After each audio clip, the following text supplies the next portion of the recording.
नमस्कार। डिम्पल वाणी चैनल में आपका स्वागत है। चैनल को सब्सक्राइब करें, वीडियो को अंत तक देखें। अभी अभी वंदना चली गई और मैं दरवाजे पर खड़ी हुई उसे दूर तक जाते हुए लगातार देखती रही, उसकी आंखों से ओझल हो जाने तक। दुबली पतली मासूम आंखों और भोले चेहरे वाली ये लड़की पता नहीं कब और कैसे मेरे मन के 7 तालों के भीतर सेंध लगाकर बस गई। मैं खुद ही नहीं समझ पाई।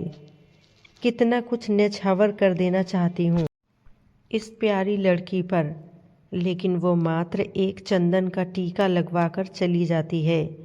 अरसा हुआ उसे कभी हंसते हुए नहीं देखा, लेकिन जब वो बात करती है तो उसका नन्हा सा गजदंत दिख जाता है।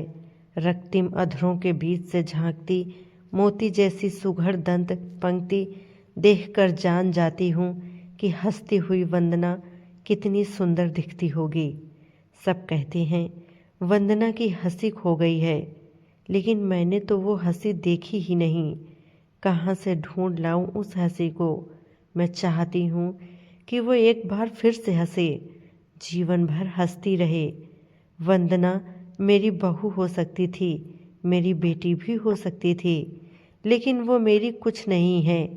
बस एक अनाम रिश्ता रुका ठहरा है हम दोनों के बीच। उसी रिश्ते की डोर थामे वो मेरा अकेलापन बांटने जब तब मेरे पास आ जाती है, जबकि उसे मेरे इस अकेलेपन का साझीदार नहीं होना था। मेरे सूने सन्नाटे घर में वंदना के धीमे धीमे स्वर तरंगित होते हैं। समय ने हम दोनों की खुशियाँ छीन ली हैं। एक डोर जो हमें साथ में बांध सकती थी, वो कब की टूट गई है। तब भी उस डोर के 2 छोरों को थामे हम दोनों साथ हैं। अक्सर वंदना अपने ऑफिस से सीधे मेरे घर आ जाती है।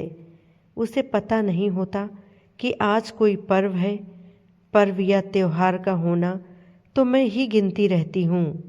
धुर एकाकिनी और उम्र की ढलान के पहले पायदान पर खड़ी मैं अब बस यही चाहती हूँ कि वंदना आती रहे।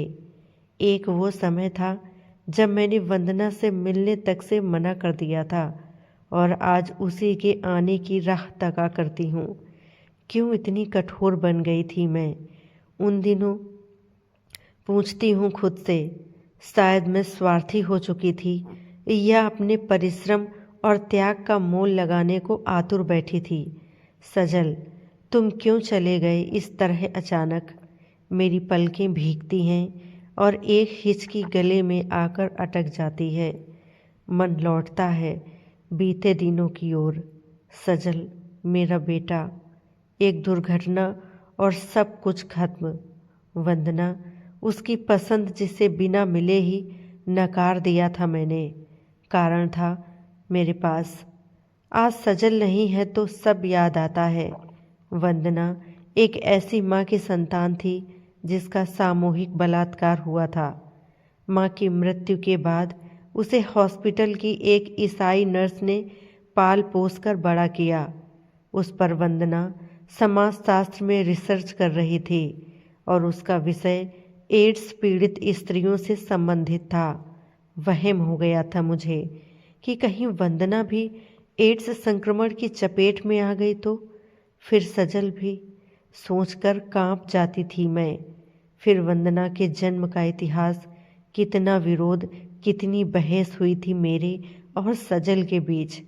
मेरा अहम चोटिल था। जब तक कुछ निर्णय हो पाता, सजल इस दुनिया से ही चला गया। कभी नहीं देखा था मैंने वंदना को। उस दिन पहली बार आई थी वो मेरे घर सजल की मृत्यु पर। सजल के बहुत से मित्र आए थे, उनमें वंदना भी थी। उसके रुदन में जो अकुलाहट थी उसे सुनकर मैं सिहर उठी। पहली बार उसे गले लगाया और हम दोनों के आंसू बेतहाशा बहे थे उस पल। फिर वंदना लगातार मेरे पास आने लगी। हमारा दुख बढ़ रहा था, दिन बीते जा रहे थे। उन्हीं दुख के दिनों को हम साथ साथ पार कर रहे थे कि एक दिन किसी का फ़ोन आया मेरे पास। नमस्ते आंटी, मैं सलभ बोल रहा हूँ। हूबहू वही आवाज़, मानो सजल ही बोल रहा हो दूसरी तरफ से। हाँ, कहो बेटा, कैसे फ़ोन किया? संभलते संभलते भी मेरा स्वर लड़खड़ा गया। जी, मैं वंदना को पसंद करता हूँ, उससे शादी करना चाहता हूँ। विश्वास कीजिए, मैं उसे सुखी रखूँगा। तुम मुझसे ये बात क्यों कह रहे हो? वंदना से ही कहते तो बेहतर होता। चाह कर भी मेरा स्वर तल्ख नहीं हो सका। आपकी हाँ पर ही सब निर्भर करता है आंटी। वंदना ने मुझसे कुछ भी नहीं कहा, लेकिन मैं जानता हूँ कि वो मुझे पसंद करती है। जिस आवाज़ से मैं धोखा खा रही थी, क्या उस आवाज़ को सुनते हुए वंदना को बीता हुआ कुछ याद नहीं आता होगा? लेकिन वंदना ने तो मुझसे कभी कुछ कहा नहीं। क्यों कहती? आखिर मैं कौन हूँ उसकी? फिर एक दिन सलभ घर आ गया। कितनी सारी बातें करता रहा मुझसे। उसके हाव भाव, उसकी हंसी, उसकी आवाज़, सभी कुछ तो सजल की याद दिला रहा था। मैं हैरान थी ऊपर वाले के इस करिश्मे पर। कैसी छाप आई थी उस पर मेरे सजल की। मैं सच में हैरान थी। सलभ ने ही मुझे बताया कि वो और वंदना पिछले 6 महीने से एक दूसरे को जानते हैं। जाते जाते मैंने उसे आश्वस्त किया, ठीक है बेटा, बात करूंगी मैं वंदना से। 2-3 दिन काफ़ी उलझन में बीते। उसके बाद जब वंदना आई तो मुझे उससे बात करने के लिए बड़ा साहस जुटाना पड़ा, लेकिन बात तो करनी ही थी। वंदना मेरे पास सलभ आया था। सुनते ही वंदना चौंक गई। उसकी आंखों में कई प्रश्न चिन्ह थे। सलभ ने ही मुझे बताया कि वो तुम्हें पसंद करता है।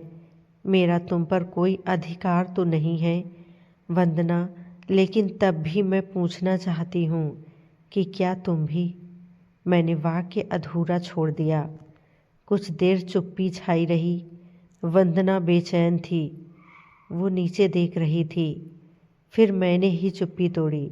मेरी तरफ देखो वंदना, सजल को दुनिया से गए 2 बरस होने को आए। जाने वाले के साथ जीवन रुकता नहीं। तुम्हें आगे के लिए सोचना तो होगा ना। वंदना का असमंजस उसके चेहरे पर स्पष्ट दिख रहा था।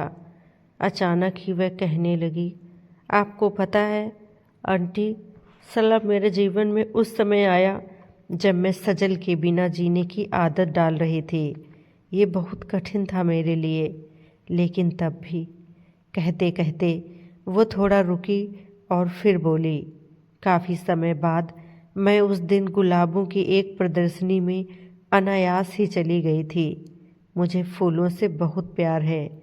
गुलाब मेरी पहली पहली पसंद है। इसलिए क्या पता था कि उधर कोई संयोग मेरे इंतज़ार में होगा। वहाँ एक अद्भुत गुलाब था जिसकी पंखुड़ियाँ बैंगनी थी। मैं जैसे ही उसे ध्यान से देखने उसके पास गई, तभी कैमरे की क्लिक सुनकर रुक गई। उस तरफ देखा तो जैसे जड़ सी खड़ी रह गई। वही DSLR कैमरा जो सजल के पास हुआ करता था, और उसे थामने का वही अंदाज। वंदना के कहने से मुझे याद आया, मेरा सजल भी तो कितनी फोटोग्राफी किया करता था। वंदना आगे कहती रही। मेरी आंखें उस चेहरे पर टिक गई थी। ये सलभ था। उसे लगा कि मैं नाराज हो गई हूँ, लेकिन मैं उसके चेहरे में सजल को खोज रही थी। सलभ अनजाने में हुई अपनी इस गलती पर शर्मिंदा था।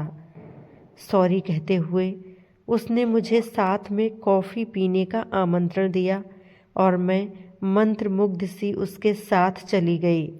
फिर हम लगातार मिलने लगे। उसकी बातें, उसकी आदतें, उसका हंसने बोलने का अंदाज़, उसकी हर बात मुझे सजल की याद दिलाती। हाँ, मैं उसकी तरफ खिंच रही थी। वंदना को पहली बार मैंने इतना मुखर देखा था। मुझे अच्छा लग रहा था। मैं सुन रही थी पहले मैं उसमें सजल को ढूंढती थी, फिर धीरे धीरे मैंने महसूस किया कि मैं सलब को पसंद करने लगी हूँ। वंदना मुझसे अपनी भावनाएं बांट रही थी, लेकिन पिछले दिनों जब सलब ने मुझे प्रपोज किया तो मैं घबरा गई। आप बताइए, ये तो सजल के साथ विश्वासघात होगा ना माँ? उसने पहली बार मुझे माँ कहकर संबोधित किया। वो सजल की तस्वीर को टकटकी लगाए देख रही थी। उसकी उदासी मुझे भीतर तक हिला गई। मेरे पास आओ वंदना। वो मेरे पास आकर बैठ गई। उसकी आंखें भरी भरी सी थी। मैंने उसे अपनी बाहों में समेट लिया। बिन माँ बाप की लड़की जिसे मैंने कभी ठुकरा दिया था।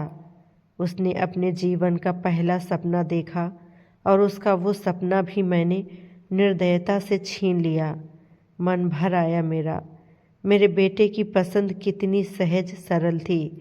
आज सजल जीवित होता तो दोनों की जोड़ी कितनी प्यारी दिखती। वंदना की कुंवारी आंखों का सपना था सजल, जिसे मैंने ही तोड़ दिया था। दोष कुछ मेरा था, कुछ उसके भाग्य का। वो बिन ब्याहे ही विधवा हो गई थी, लेकिन वंदना को जीना होगा। वंदना, सजल तुम्हारा कल था और सलब तुम्हारा आज है।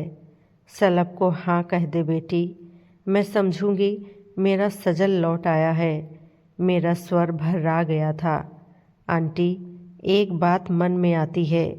अगर मैं सलब से शादी कर भी लूं तो क्या जो अपमान का जहर मैंने सजल से प्यार करने पर पाया था, क्या वही जहर दोबारा भी मुझे पीना होगा? वंदना गंभीर थी। मैं सन्न रह गई। जो भी हुआ उसमें इसका कोई दोष नहीं, तब भी इसकी आत्मा पर कितना बड़ा बोझ है। सलब मुझे चाहता है, लेकिन क्या वो मेरे लिए अपने घर, परिवार, समाज से लड़ पाएगा? वंदना की आंखें छलछला आईं। मैं हूँ तुम्हारे साथ वंदना, हमेशा। अपने घर से तुम्हें बेटी बनाकर विदा करूँगी। मेरा स्नेह हमेशा तुम्हें संबल देता रहेगा। इतना विश्वास रखो अपनी इस माँ पर। वंदना की आंखों में सलब के लिए मौन स्वीकृति थी, जिसका अर्थ मैं समझ रही थी।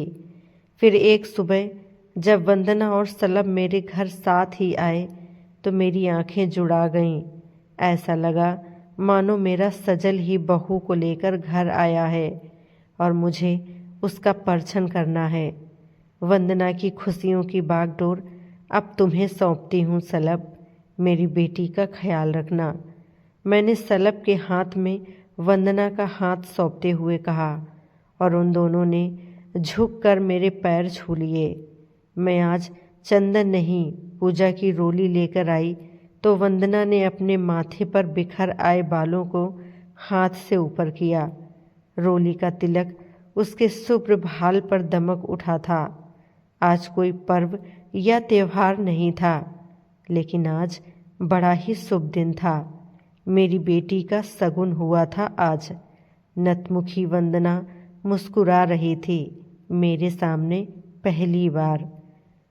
कहानी आपको कैसी लगी कमेंट में ज़रूर बताएं। चैनल को सब्सक्राइब करें, वीडियो को लाइक और शेयर करें। पूरा वीडियो देखने के लिए आपका बहुत बहुत धन्यवाद। जय श्री राम। हर हर महादेव दोस्तों।